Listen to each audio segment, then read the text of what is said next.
Guys, sit down videos muna tayo kasi hindi ako lumabas ngayon. At kahapon din ata, hindi ako sure kung lumabas ako. Nakalimutan ko na. Pero, dapat talaga alis ako. Kaso nga lang, tinatamad ako. Gusto ko magpahinga ngayong araw. Ang ginawa ko na lang, nagpack ako ng ilang gamit namin na mga hindi ginagamit lagi. Yun yung inuna ko. At hindi ko din papakita sa inyo kasi alam niyo naman kapag nandito ako sa bahay, naka-t-shirt saka naka-shorts or pants lang ako. At ang hirap kumilos ng nakaganto. Ayoko mag-cover kaya ayun, tinamad ako. So ayun na nga guys. Naghahanap kami ng bahay at ang hirap palang humanap. Grabe, nakaka-stress to. Dati talaga, super excited akong humanap ng bahay, makahanap ng bahay.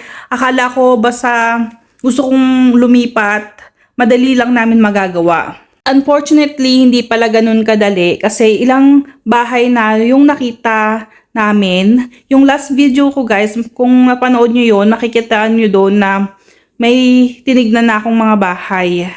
Kaso nga lang, hindi talaga siya match sa kailangan namin.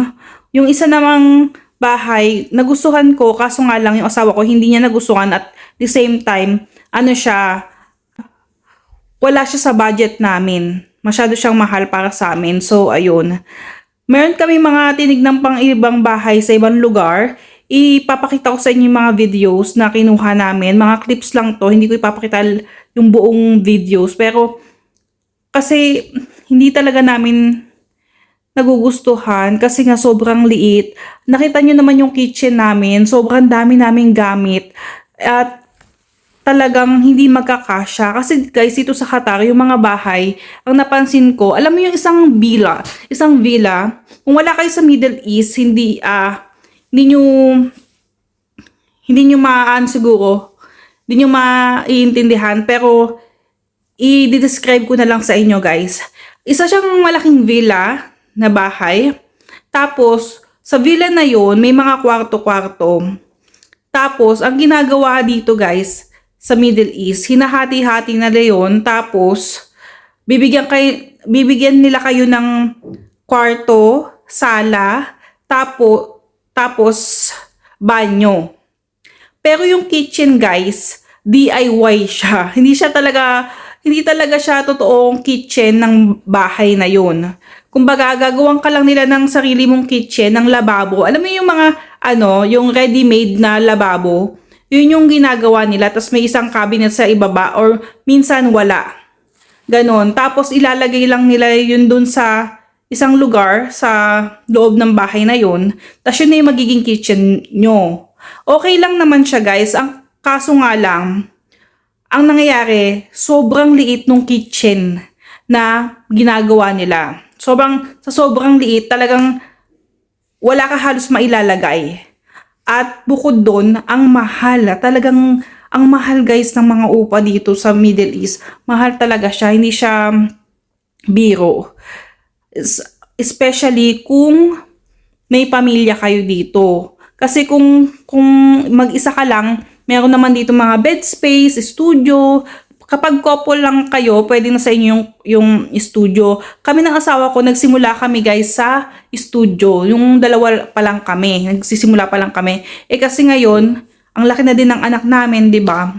So, kailangan namin at least 1 BHK. Yung 1 BHK, ang ibig sabihin nun, bedroom, hall, at bathroom. So, sobrang basic lang, ganun. Walang masyadong kung ano-ano.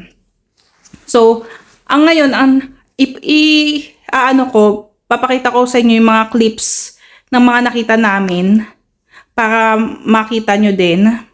So, ayan nga. Meron akong pinuntahan sa isang lugar sa may Alto Mama. Okay naman siya. Ang kaso nga lang, yun pa rin ang pinaka-problema namin, yung kitchen lagi. Tapos, ang pricey din. Tapos yung iba naman, okay naman yung bahay, okay naman yung laki.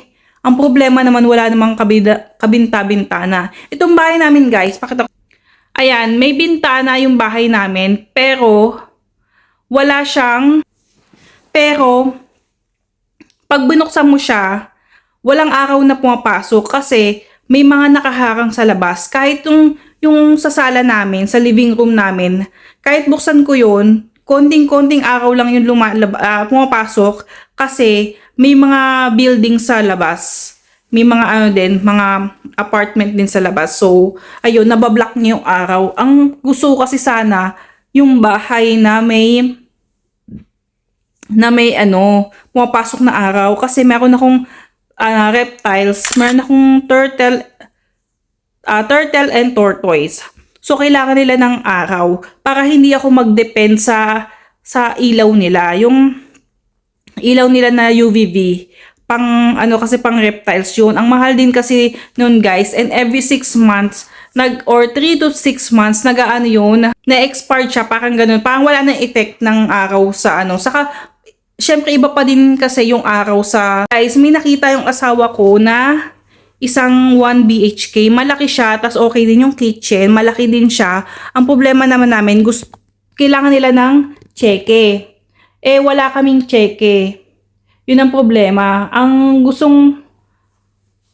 kong mangyari, pakiusapan na lang niya, baka makuha sa pakiusap. Pero, inshallah guys, makuha niya sa pakiusap kasi yun yung pinaka-fit sa amin na bahay. Although malayo siya, carry na yun kasi at least okay naman yung bahay. Magagawa na lang namin ng paraan yung layo. At least yung bahay na yun, ang tawag dito? At least yung bahay na yun, malapit sa school. Sa magiging school ng anak ko, nag-apply na ako sa school. Pero dahil kasi, ngayon, holiday na naman nila. So, baka kaya hindi pa ako sinasagot ng school kasi holiday na nila bukas. Parang 3 days holiday. So, ayun. Pero nag-apply na ako. Ang concern ko kasi talaga yung location. Tapos, yung concern naman ng asawa ko, yung kitchen. Kasi ang dami naming gamit sa kusina. Kaya ayun guys. Hindi ko, ipapakita ko sa inyo guys kung kailan kami lilipat, paano kami lilipat, lahat-lahat.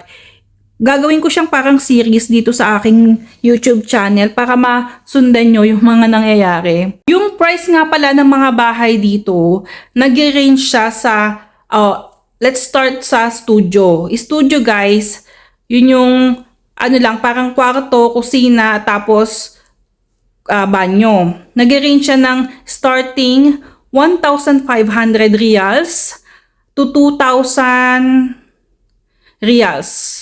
Saktong lang yun, laki lang yun. Pero kung gusto mo ng medyo malaki, meron silang ino-offer na parang 2,2, 2,3. I'm sure malaki na yung ganong amount.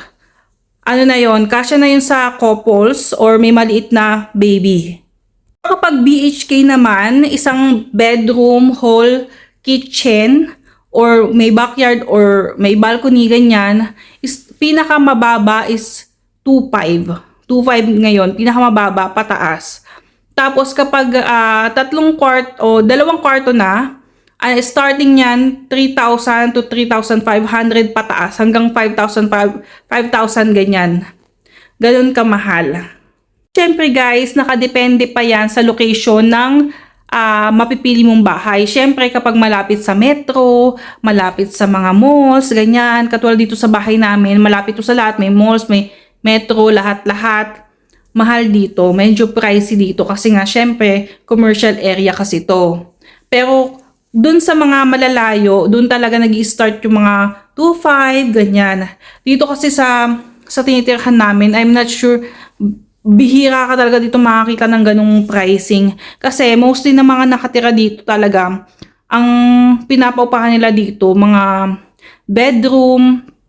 Yung mga Pilipino dito sa Middle East, ang usually na inuupahan talaga nila, yung mga bed space. O kaya kwarto-kwarto, may mga kasama ka dun, kumbaga for sharing yun. Sharing sa banyo, sharing sa kusina, ganyan. Okay siya kung mag-isa ka lang, dalaga ka, tapos nag-work ka dito sa Middle East, okay siya. Pero kung may pamilya ka, kahit, meron akong mga dito, nakikita kahit pamilya sila, yun yung pinipili nila, malaking kwarto lang tapos for sharing. Ang Ang downside lang talaga ng ganun, alam nyo na guys, syempre wala kayong masyadong privacy. Sa amin guys, as a mixed couple, kumbaga interracial couple kami, magkaibang lahi, hindi siya apply sa amin. Kasi usually ng mga nagaganong renta, mga Pilipino, ang prepare lang nilang paupahin yung mga kapwa natin Pilipino na pamilya. Pilipino talaga lahat, ganun.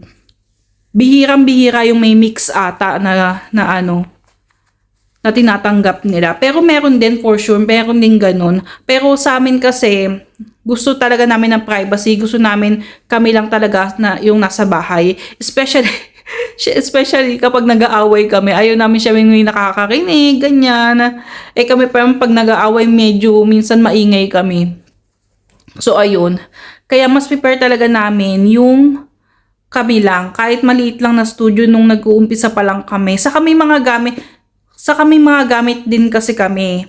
Yung iba kasi, kaya nila tingin ko pinipili yung mga ganun bedroom lang, tas sharing. Kasi, yung mga ganun kasi,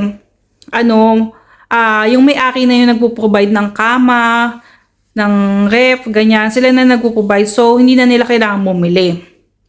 And gets ko naman yun. Lang guys, sa susunod isasama ko ulit kayo sa paghahanap ng bahay. And inshallah, yung nakita ng asawa ko, yun na yung makuha namin kasi nakakapagod na. Nakakapagod. Tapos lalo na sa akin kasi nag-u-Uber saka nagwe-metro lang ako. Yung asawa ko kasi siya lang yung gumagamit ng sasakyan. Kaso lagi naman din siyang nasa work. So, saka gusto ko din ako yung makakita. Kaya pumupunta din talaga ako. May pinupuntahan yung asawa ko, ako naman may pinupuntahan din para madami kami makita. So may nakita siya ngayon na bahay pero ayun nga, hindi pa sure kasi nga gusto nila ng check. Wala daw check yung asawa ko kaya ayun. Tingnan natin kung makukuha namin yung bahay na yon. Inshallah, para naman matapos na to guys kasi napapagod na din ako. Tapos para makalipat na kami, gusto ko na din magtatapon ng mga gamit. Mga gamit na kalat na lang. Nakita niyo yung bahay namin, di ba? Parang nakita ko sa inyo. Ayan, di ba? Ang gulo. Yung box na yan, ang tagal na sa amin yan, guys. As in, di ko na matandaan nga kung anong nasa loob niyan. Tapos yung nandito, yung box na yan, panggawa ng tinapay. Yung pang slice bread. Ayan yan. Pero never namin yung ginamit. Nakastock lang siya dyan. Tapos nilinis ko na din itong shelf na to. Kasi sobrang daming gamit dyan na hindi naman nakatambak lang. Ayan, nilagay ko na dun sa dito sa blue. Ayan. Pinagtatanggal ko na. Tapos sa susunod yung labas naman.